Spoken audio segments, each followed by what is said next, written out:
Welcome to Obi-Wan Studios. Today's LEGO Star Wars review is on the 75080 AAT. As it is the 25th anniversary of the Phantom Menace, I've been going back and reviewing a lot of sets over the years that are based on Episode 1. The 75080 AAT released January of 2015 for $25, and it retired at the end of 2015, meaning this set did have a slightly shorter lifespan of only 1 year compared to the on average about 1.5 years for most LEGO Star Wars sets. Today, sealed in the box, you're looking at spending around $80 according to Brick Economy. This version of the Episode 1 Trade Federation AAT contains 251 pieces and comes with 3 total minifigs, or 1 minifig in Jar Jar Binks, and then 2 battle droids, being 1 battle droid pilot and 1 regular battle droid. Alright, it's time to unseal the set. If you enjoy seeing me unseal sets in all of my reviews, please hit that like button and consider subscribing to my YouTube channel.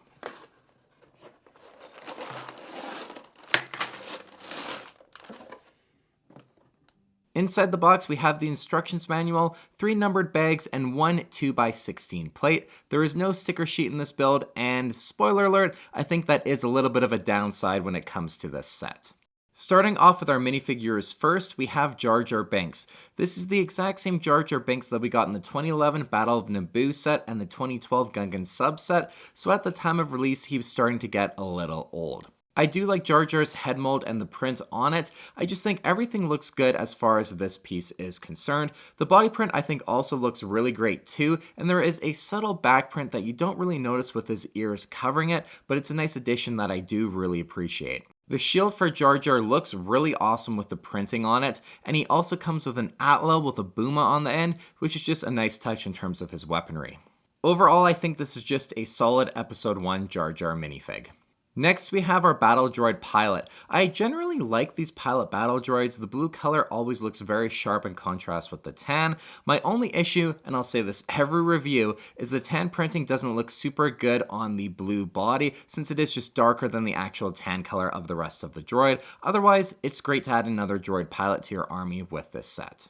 Lastly, we have our regular battle droid. You guys know what you're getting into when it comes to your regular B1 battle droids. And looking at the minifigs overall, it's always great to get more than one type of battle droid in a set like this. And while AATs in Universe require 4 droids to run it, I think 2 is a nice number to go at least with the size of this build, and you have enough space to put both of them in the AAT, which we're going to get into in just a moment. Jar Jar is obviously a nice addition to this set as well. I just will always wish that we got even one Gungan set for the Battle of Naboo in 2014-2015 when all of those Episode 1 sets were releasing around that time.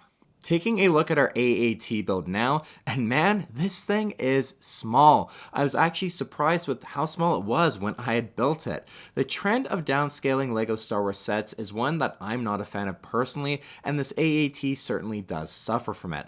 Luckily, the proportions I think were done pretty well at the downsized scale, and when you put it side by side with a 2014 MTT, it does start to make some sense at least that the AAT is smaller to be more appropriately scaled to this build from essentially the same Phantom Menace wave. I'm not saying I'm a fan of the move to downscale the AAT because of this, but I'm just trying to make some sort of sense of it at least. I am very curious as to what you guys think when it comes to the trend of LEGO Star Wars sets being downscaled, so let me know your opinion on this in the comments down below. Getting into some of the details of this AAT build, there are 2 spring-loaded shooters at the bottom. To fire them, you just push these Technic levers on the backside of the build.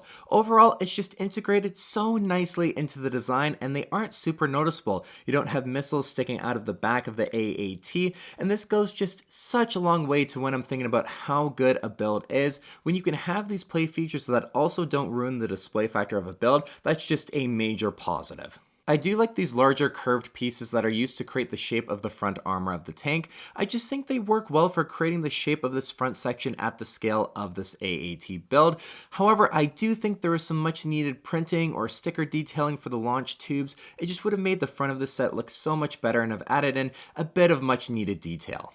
Turning to the back and sides of the AAT, we have the power converters, and I think they look pretty good. Again, just scaled very nicely. The back of the AAT is a bit more gray than I would like it to be. It's just not super accurate to the color scheme of the actual in-universe version, so some more tan would have just looked a lot better on the back of the tank. The front hatch for the cockpit just tilts up in order to access the main interior. On the underside of the hatch is this Technic pin that sticks out. I'm very much nitpicking here, but I just don't think this looks particularly good. The interior is also rather cramped to access, but the battle droid pilot just fits right in. You just literally drop him right in. There is no control panel or anything for the interior, and since it's so cramped, you would have a hard time even seeing any detailing, but it's still a missing detail here. You can close the hatch with the battle droid pilot inside of it. He will have to bend forward and kind of curl up a little bit in order to close the hatch properly, but hey, you can fit him in there, which is a great thing. Turning to the secondary laser cannons, these are not posable on this build. You can only have them facing forward, but I think that is technically accurate to the AAT, but there is a bit of lacking of play features for the secondary cannons. The lower rangefinders are accurately shorter than the top laser cannons as well. I just wish there was more tan color in this section somehow, as the black and gray just doesn't look super good to me, and it's definitely not as accurate as I personally want it to be. The primary laser cannon can swivel around 360 degrees, and the cannon itself can tilt upwards and slightly downwards as well. It has a decent range of motion. For the scale of the build, I actually really like the shaping of the gunner hatch section, and to access the top gunner interior, you lift up the hatch and then can place a droid inside. There's no way to attach him, you just place him right on in, and you can actually close the hatch down as there is just enough space for the battle droid to pretty much flatten inside of there, but the hatch does close all the way. This is something I actually didn't think you would be able to do at the scale of this AAT, and while the battle droid is very much flattened, he does still fit in the gunner hatch. Turning the tank over, on the underside of the AAT there are some smooth clear tiles just to help it slide on a hard surface easier and to give it the appearance that it is floating on the repulsors. Overall, I have mixed feelings about this AAT. I think it's a pretty good build for the scale that it is in, but I also don't like the scale that this build is in. As I already mentioned, the size does make more sense when you have it next to the 2014 MTT, but that doesn't mean I like it being downscaled.